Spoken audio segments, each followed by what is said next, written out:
Hi, I'm Don Christopher, the president of the Canadian Aviation Museum and project director of the Lancaster FM212 restoration.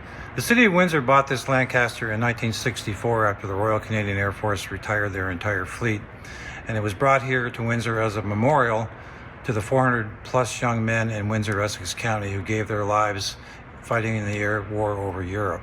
The aircraft sat on a pedestal in Jackson Park for 40 years, suffered significant damage from weather and vandalism and just time. So it was brought down in 2005, and in the following year was brought up here to the Windsor Airport, to our hangar where the Canadian Aviation Museum has begun the restoration. FM212 is one of 17 surviving Lancasters in the world, 8 of which are still in Canada.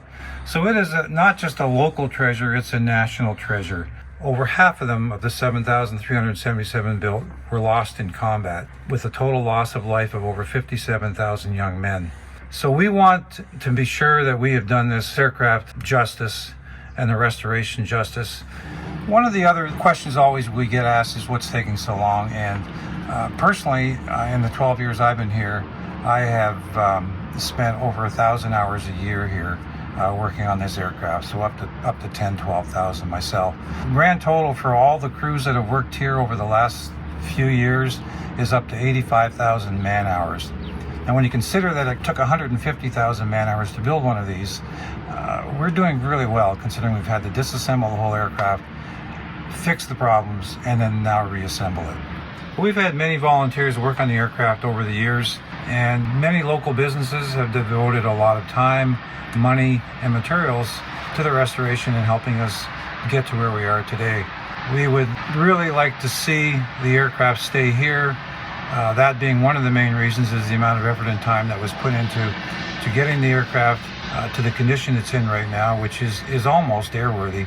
Along with the 85,000 or so man hours we've put into this restoration, the organization, which is a nonprofit organization, has spent at least $615,000 to $620,000 of our own money and sunk it into the restoration of this aircraft. Another reason we, of course, like to see it stay here is that it's a huge part of our educational program.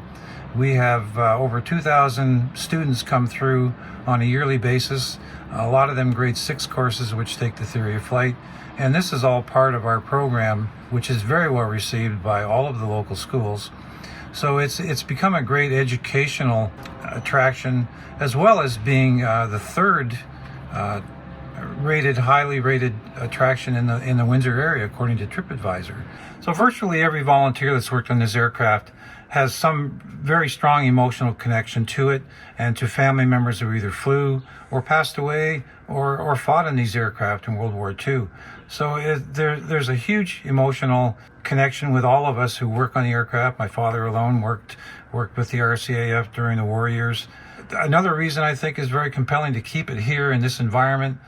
This is an old RCAF hangar. It was very integral in the instruction of numerous pilots and young men who flew in World War II.